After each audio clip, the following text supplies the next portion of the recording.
Loneliness is a plague that can kill both in professional contexts and in people's daily lives. Let's talk about loneliness and how to overcome it.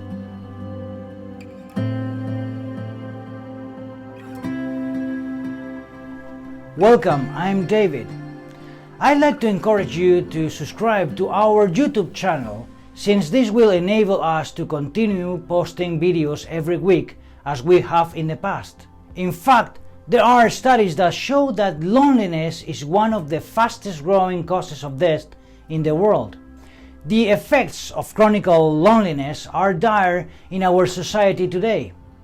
The question is how to overcome it. We will see the possible remedies in a moment.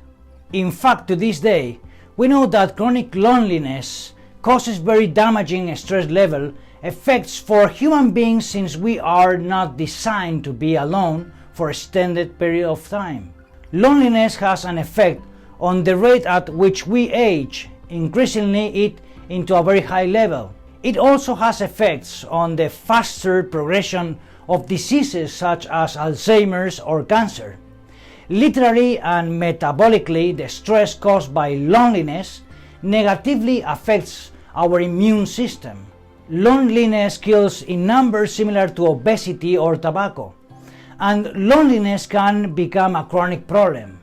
When we are lonely, our brain switches to survival mode, which is why we are programmed to avoid probable harm, such as hostile settings, for our own survival.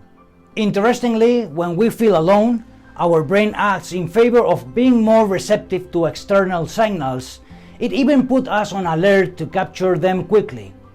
However, this is not a good thing in these circumstances, because when we are lonely, our brain begins to misinterpret the social signals we receive from others. It has been scientifically proven that when we are lonely, our ability to recognize facial gestures in other people deteriorates, making it difficult for us to understand. This is due to our brain not correctly interpreting the subliminal messages of human behavior, particularly of verbal and non-verbal communication of the people around us. If we argue that human communication is full of traps that makes appropriate communication impossible under normal circumstances, the same can be said of body language, which is difficult to perceive correctly. In this situation, our brain is not working correctly, since it tends to categorize faces that are truly totally neutral as hostile faces, and that make us distrust other people. This literally makes us distrust people and put us in situations where we begin to perceive a lot of hostile situations when in reality they are not, and make us colder, unfriendly, and socially incompetent people. Of course, this malfunction of our brain worsens the situation and exacerbates our loneliness. It makes us worse people than we really are in our own eyes and in those of others. Horrible truth. Then let's put a solution to it. And if it is not our case, at least we will know how to help others, and also thus we prevent from failing ourselves into this human tragedy that is loneliness. Remedies. Intolerance takes us away from others. Let's try to change it if it is in us, and try to apply the expression that Rudolf Steiner communicated. Be tolerant with others and strict with yourself. There are people who are very independent, who seem not to need anyone. It is one thing to be very independent and quite another in solitude. Today in big cities there are thousands of elderly people who live alone due to different circumstances. Once you understand that loneliness is a vicious cycle in which one can easily get caught, the most important thing is to know that this cycle can be broken. One of the most important things to do is to recognize that we are in this situation in order to find solution to this problem. Try to avoid negative interactions with other people.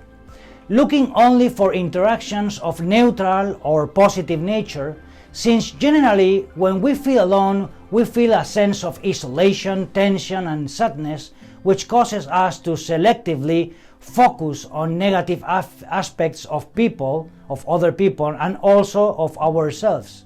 This inevitably causes us to have more negative thoughts about ourselves and the behaviors of others.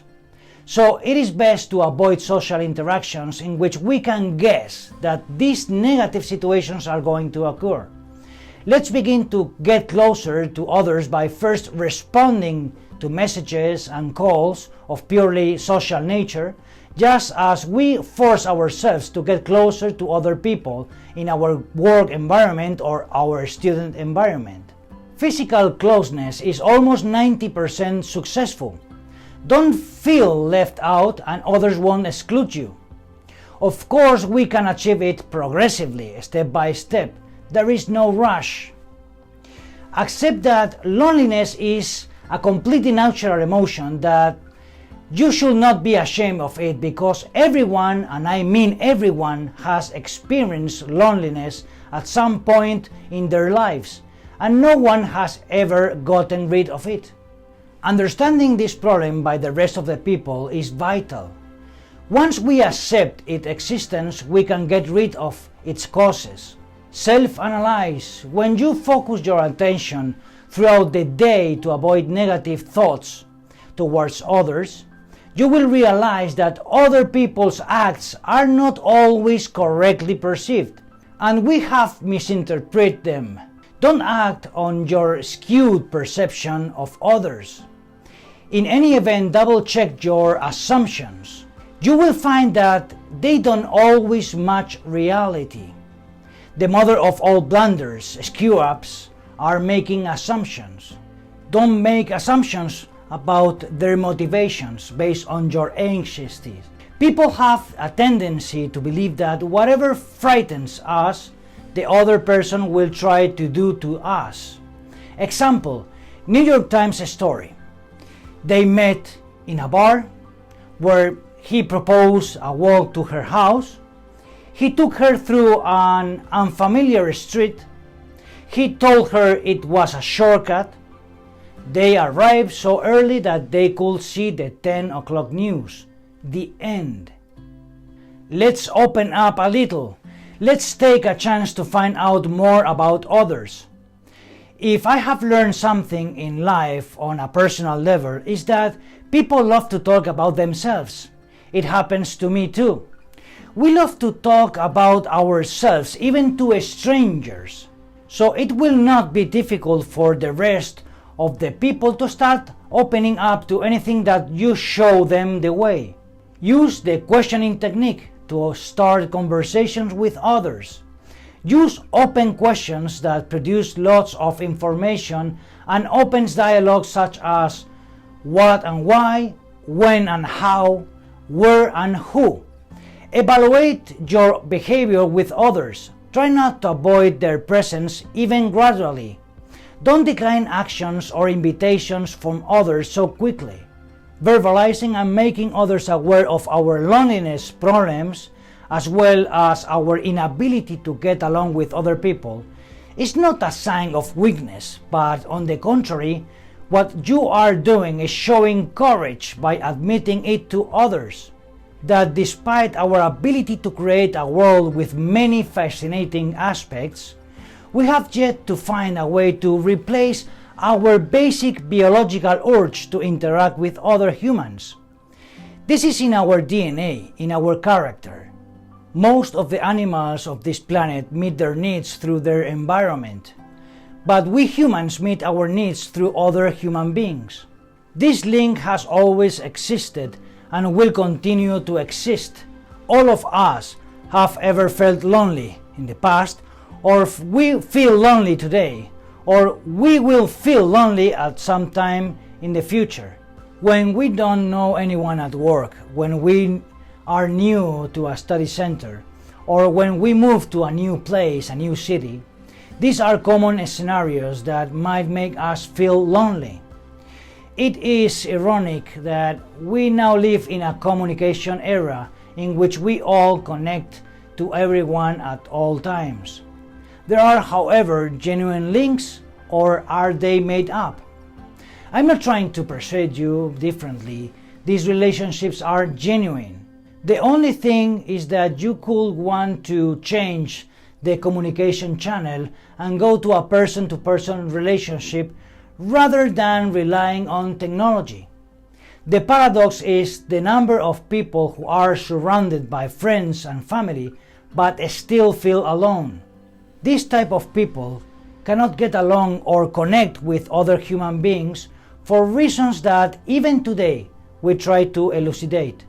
Feeling alone and being alone are not the same thing, as there are lonely people who are fully happy and there are other people who feel lonely even though they are surrounded by other people at all times. Another paradox is that people who are lonely are often assumed to be lonely, even though they are not. Similarly, there is a notion that people who are lonely do not know how to engage with other people, do not know how to talk to people, and even do not know how to interact in public. And this is not always the truth.